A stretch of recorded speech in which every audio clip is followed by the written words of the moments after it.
After e4, c5, knight f3, d6, bishop check. So the Moscow is on the board. We're looking in this video at knight to d7.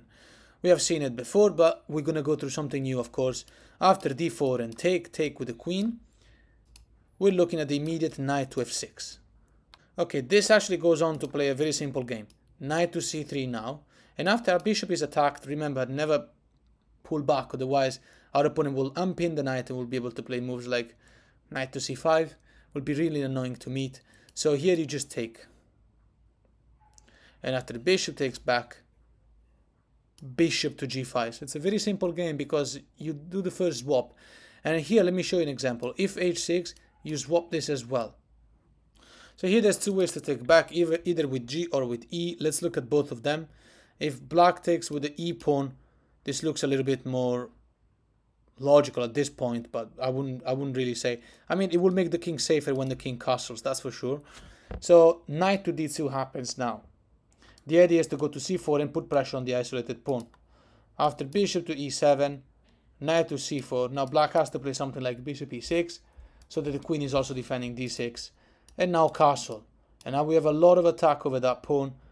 So the only thing left to do for black in order not to lose that pawn for nothing, it will be bishop to c4. Queen takes back, and now after castle, the black player is too late now to play a normal game, because now after knight to d5, the knight is sitting as a Roman emperor at the time of maximum Rome's expansion. Our opponent can't really play anything now. This knight is just too strong. Rook c8 loses immediately to queen takes rook. Obviously, we win a free rook. If the queen, not free rook, free bishop. The queen takes back, then you can take the bishop, and you take back. You will be up a free rook, thinking about it. So in this position, what happens after, let's say, rook to e8? Okay, king b1, always play king b1, and after rook to c8, in this case it looks possible because the rook is defending the bishop. We don't have that tactic anymore. Queen to e2. And we'll win this game because of this weak d6 pawn and better development. How is the black player ever going to push the pawn in d? How is he ever going to do anything, considering that this knight can never be misplaced from them? So let's try bishop to f8, how to take this idea. The plan now is simple. It looks like the black king is very safe, but we're going to start pushing the pawns. g4.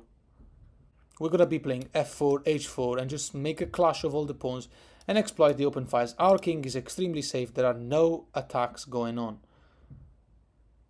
Let's see, g6, for example, with an idea of placing the bishop in the fianchetto. Especially because, think about it, this bishop will have no future going on this diagonal because this pawn will never move unless our opponent wants to give us a major piece for the knight. Okay, f3 comes now. And after bishop g7, h4 happens. Okay, f5 seems to finally activate the black bishop. Okay, take with the g-pawn. Takes, and now rook h to g1. You see, these are all computer moves. A move like pawn takes in e4 is not possible because queen to g2 wins the game immediately. The knight is preventing the arrival of the queen to defense of the king. Queen g2 will win the game immediately. So after queen takes the pawn in h4, it looks like the black player has won a pawn. However, queen to j2 threatens checkmate, and after queen to g5, queen to h3. And now there's an attack on the queen by the rook. The queen will have to move away. There's nowhere really to go because all of these squares are attacked by our pieces, and the queen wouldn't be defended anywhere there. So after queen to d8, now we can go to h6. So let's do it once again from the start so we familiarize. Okay, bishop check, and now block with the knight, main move. d4, take with the queen, and now the immediate knight f6. Okay, knight to c3. We're looking at a6. We're going to also look at g6 in a minute. Okay, bishop takes, and after bishop takes, bishop to g5. So we're looking at h6 so that we understand how to punish that one, that type of plan. But we're also going to look at e6, which is the more normal move. Okay, so h6, let's see, take. What happens if black takes you with the g-pawn? Okay, knight to d5 happens already. And now, this is stopping our opponent from playing e6, because then knight to f6, there will be two attackers over f6. And e5 isn't really a good move now to stop that from happening. We just play queen to d3, And we don't have to worry about the opponent moving the dark square bishop because he will never be able to do so. This bishop will never attack anywhere because now it's got too many pawns with the dark squares. So let's look at this. Let's look at something else. Rook to c8 now. Coming with an attack on the square c2, developing the pieces. White plays knight to h4. And after queen a5 check, c3. That's the best way to stop it. Bishop to c6, the idea of removing this tremendous knight would be the next move. Before we look at that, let's look at bishop to g7, in case you're wondering. We exploit this like this. The reason why we played knight h4 was to play knight to f5, attacking that bishop. Now the bishop will have to move again. We also have double attack over e7, unless our opponent takes us. Okay, bishop takes, pawn takes back. And now obviously castle is not possible because knight e7 wins too much material. If instead black plays rook to g8, putting the rook on an open file, makes sense, or seems to make sense. Queen e4 threatening mate, so after queen d8 blocking that castle. It's an unbelievable position. This bishop is completely useless. There's next move by white would be rook h2 e1, so let's make an example. b5. There's literally nowhere else to do, nothing else to do. I mean, black is planning to play rook c4. b5 is the best move, but now rook h2 e1. We have too much attack. We're completely winning. So in this position, what happens after bishop to c6 instead of bishop to g7, as we saw? That gave us the possibility to play knight f5. In this position, we're just gonna castle. And after, let's see what happens when our opponent takes this unbelievable knight. Will he be able to have a break? No. Take with the pawn, no need to swap queens, of course. And black's vulnerable king will remain like that. Queen to c7, best moves. Idea to try and swap, also because this king is weak and you want to remove the queens from the board. Rook f to e1. This already makes the move like queen to c5, for instance, impossible. Because you are threatening to take in f6. With the attack on the rook, there's a lot of pressure, the pawn is pinned, the knight is going to f5, game over soon. So then what can happen? Bishop to g7, blocking, stopping that from happening, knight f5. And after castle, queen to g4. Haha. So let's go from the start and let's look at something else. Check, knight d7, d4, take with the queen. We're looking at the early knight f6. Okay, knight c3. And the attack on the bishop, take, bishop g5. So let's not go through h6 anymore, but rather e6. Is the more normal move.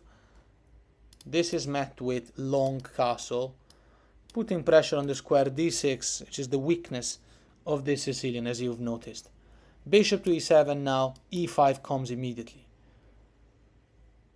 And now obviously moving the knight here doesn't help because then we'll have too much attack later on d6. We're winning. If black takes, okay, now knight takes in e5. And obviously black cannot castle because if black does castle, knight d7 wins the piece, right? After all the swaps, there's going to be an attack on e7. If black takes with the knight, you can just take the bishop, attack on the queen, and then you got queen d7. So castling is not possible for the moment. Our opponent will have to play bishop to c6. Okay, take. Rook takes, take. Bishop takes, take. Pawn takes. You see all the swaps of the world. And now rook to d1. So a move like castling now, still not possible because rook d6 is too strong. Should win a pawn, one of these two. And go for a better endgame, obviously. A move like bishop to c7, stopping the rook from infiltrating, is still met with rook to d4. And the idea is to go for these weak pawns. So in this position now, let's say if black castles, okay, well then take the knight first, pawn takes back, and now rook to c4, we're winning that pawn no matter what.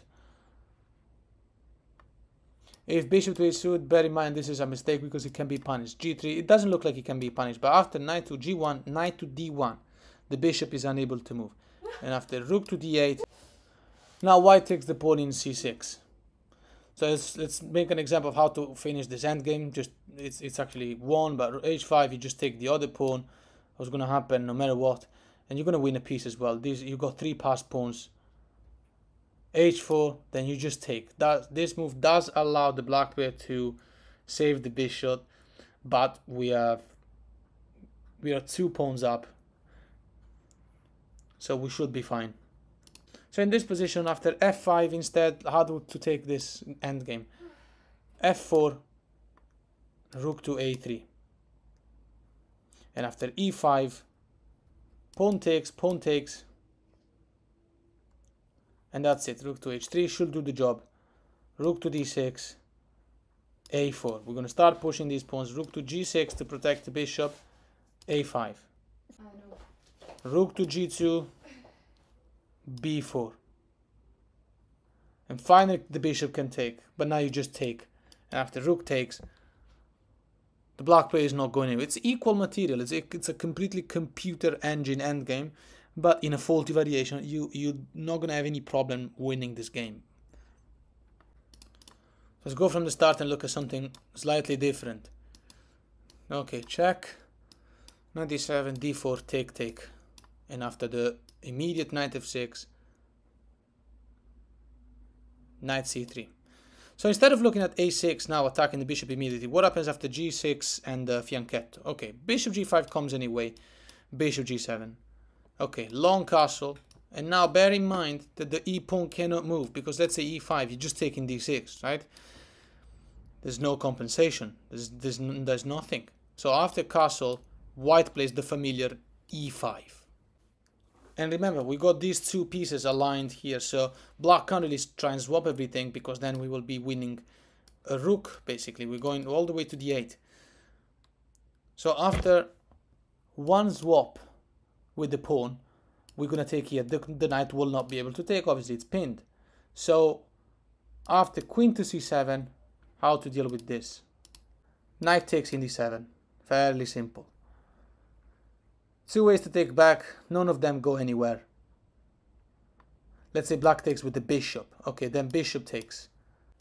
And now knight takes back is not possible because you'd be winning here. You go up a piece. Knight to h5 is the sneaky attempt of attacking our queen, but you simply move the queen away. The rook is still protecting the bishop. The queen is putting more defense over this knight, and we're winning. So in this position, earlier we went through bishop takes. What happens if knight takes right now with a direct attack on the queen? That seems to be making more sense. Okay, knight d5. Attacking our opponent queen. And here's the thing. When you take the opponent queen, you also come with an attack on the rook. So if our opponent takes our queen, this bishop doesn't come with an attack on anything, and it's also hanging. So obviously the opponent, if black takes our queen, then we're winning the game easily. If black moves the queen, brings it to safety, let's say a5. But okay, queen b8, by the way, queen d8 loses to queen b4. We got so much attack on e7, the pawn is pinned, position evaluated +5, over +5 or something. So let's look at queen to a5 instead of queen d8, which is more passive. Okay, now queen to a4, a bit surprisingly. Well, it does come with a double attack on the knight, so you're threatening to win the knight for free. So after queen takes and bishop takes, we still have an attack on e7. So after knight's best move would be knight to c5 with an attack on our bishop, bishop to b5, a6 attacking the bishop, bishop to e2, saving the bishop pair for the open endgame. And after a6, attacking the knight, saving the pawn from the attack of the bishop. It looks like black will be playing a normal game, but we're completely winning. Knight to b6, the rook can't really move properly. Rook to b8, okay, but bishop then attacks these two pieces. Okay, let's look another thing. d6, check, knight blocks. d4, take with the queen. And now the immediate e5. How to react to this? Okay, bring the queen back to e3. It's a bit surprising because you're blocking your own bishop, but you'll see. Okay, knight to f6 now. Bishop to c4. We're going to look at two moves. One of them being d5, and the other one, bishop to e7, developing. Both moves are like computer moves. Obviously, d5 looks weird because then our opponent is giving us a pawn, but what black is taking here is the bishop pair. I'm sad to announce, because you can't really take with the pawn g2, bishop to c5, and here the position is still equal. It's just a tiny little bit better for black because it comes with a tempo, and you're gonna have to move the queen again. You're underdeveloped. Black is much better developed, and it's still equal. It's still completely equal, but you don't want to do this. So the best move here after d5 is to take with the bishop, allowing our opponent to take our bishop pair. And when take back, now black can still play bishop to c5, but this is actually not good in this variation, because after queen d3 we're protecting this pawn, and we still have pressure on this pawn in e5. Black did swap one of the pieces, the knight, for our bishop, so the initiative is reduced. Black doesn't have that counterplay, and we have a passed pawn in d5. There's no compensation. It doesn't mean we're winning or anything, but definitely this is an endgame. We have an extra pawn that is a passed pawn. You can also support it with c4 later on and castle. So this move, we're not going to be looking at this line. Let's look at bishop to d6 here, developing. Okay, knight to d2. And after castle, knight to f6, knight to c4, attacking the bishop. It's a strange move because it gives the pawn. We also have double attack over this pawn. So let's look at it. Knight recaptures the lost material, is met with queen to d3, attacking this knight, and this is game over, because now what's going to happen is when the knight moves, we have double attack over the bishop. If the knight instead is defended, let's say bishop e6, you play knight to g5, you're going to trade with this bishop if black doesn't do anything, but obviously the other threat is queen to h7 checkmate, so h6 cannot happen. You got a queen h7, g6 for instance. Okay, then take this bishop, pawn take back, damage the pawn structure, and also here you have a winning sequence. Bishop to h6 attacks the rook, rook moves, and now knight takes, queen takes back, c4, the knight is pinned, we are winning material. And by the way, in this position, after queen to d3, what happens if e4?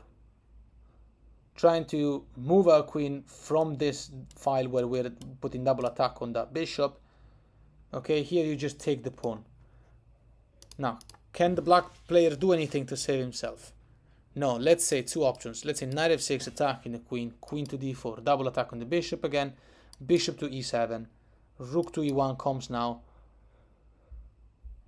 and after bishop to g4, developing. Okay, take, black has to take with the bishop due to the attack on this bishop, so bishop takes, knight to d4 comes, rook to c8, knight to d6 attacking the rook. Rook has to go to b8. h3 attacking the bishop. Let's ask a question to this bishop. Bishop h5, bishop to f4. White's position evaluated like +3 or something. White's idea is to play c4 and start pushing the pawns and exploiting the majority.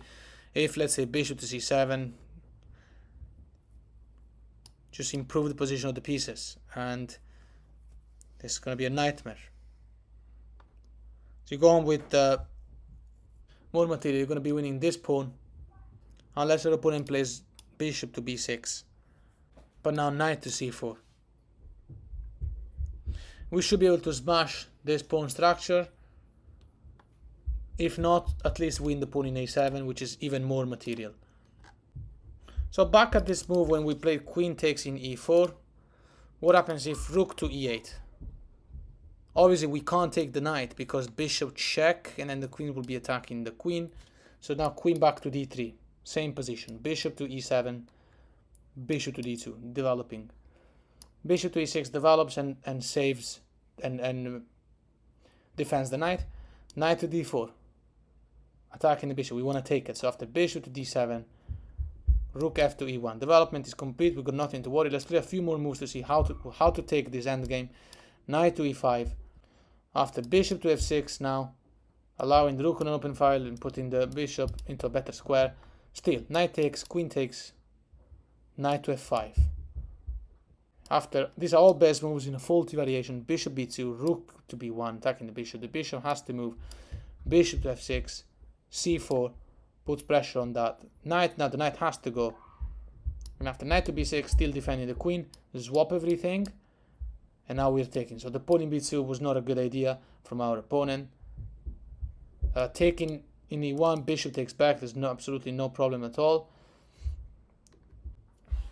So if black takes the rook, take, knight e5 for instance, attacking this pawn, you just play knight d6, putting pressure over f7.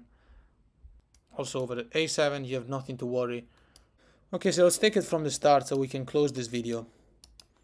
Okay, check, knight blocks, d4, take, the immediate e5, queen e3, and now development, knight f6, bishop to c4. We saw earlier this d5, which is a computer idea. Bishop to e7 will be the other move. Oh, and by the way, let's pay attention to the fact that in this position, in this setup, g6 idea with the bishop fianchetto is not possible because knight to g5 will happen. And here we're like transposing into some sort of virtual fried liver. We got an attack on f7, so after d5, you take. But black doesn't have a knight in c6 like when you play the Italian game and play knight a5 or something. So this is just an extra pawn. Our opponent will have to play h6, attacking the knight. And now the knight goes back to e4. And we simply won a central pawn, produced a passed pawn, and got a majority already to start pushing for absolutely no reason. So the fianchetto is not something that black can do in this setup. So in this position here, black plays bishop e7. Okay, knight to c3, castle. Now let's look at this idea. Knight g4 attacking the queen, queen e2, nothing to worry. Last couple of ideas before closing this video. What happens after knight to c5? A move I've always found really annoying. In this case it will have to happen because our opponent didn't go to the usual a6 type of idea where we take the bishop and for the knight. Rook to d1 comes now. Obviously this pains the pawn, meaning that after h3 forcing the knight to move, we can take in e5. That's a great advantage. So after knight to e6, for instance, h3, knight f6 is not possible because knight e5 is just too strong. Knight to d4. That was the idea of knight e6, knight to d4. Attacking the queen. Take. Pawn takes back. Rook takes back. And now these are all computer moves. These are the best moves in a faulty variation. Bishop to a6 attacking the queen, the rook. Rook to d1. Okay, and now knight can finally go back to e5, but what is better? Bishop has to go to b3 now, and after bishop to e6, trying to reunite the pawn structure. I think there's nothing we can really do except do nothing, because if we were to take that bishop, the pawn will take back. So bishop f4 comes now. A move like, let's say, queen to b6, for instance, now you will just play knight to d5, threatening to take the bishop. You are definitely retaining the bishop pair. You're up a pawn, and black has an isolated pawn as well. It's not good. So let's see if instead black takes our bishop. Well then, take back, and after a6, crucial move to be able to move the rook without losing material. Rook to d5. We begin our crusade against the pawn in d6. Rook to e8, rook a to d1, putting pressure. Rook to e6, bishop to g3. And after queen to c6, allowing the arrival of the other rook into the game, f4 attacks the knight. Knight moves e5. If pawn takes, we got double attack on this knight.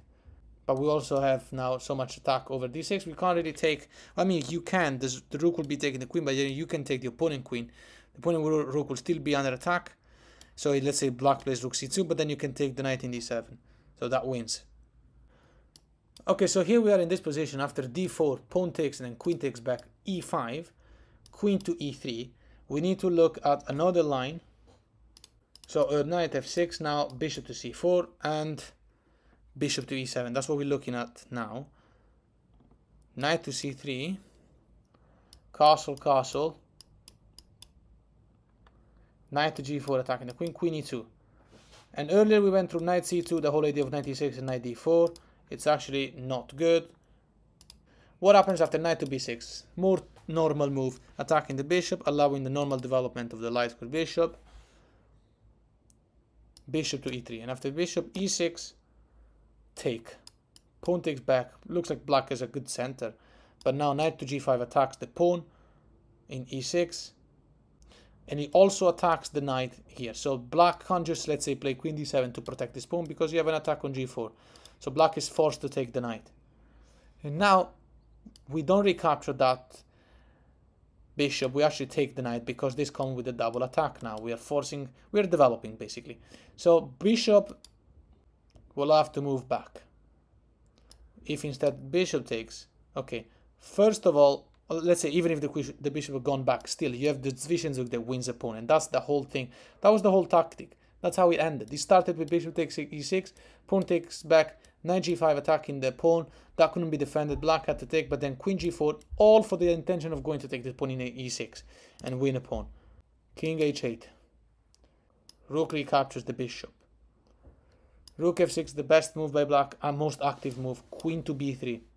And after queen to e7, developing, a4 is the best move. Obviously trying to attack the knight. Queen e7 is a move important to defend b7. Rook a to f8. There is no coming back here. Pawn to a5, knight to c8. Knight to d5. Just an example.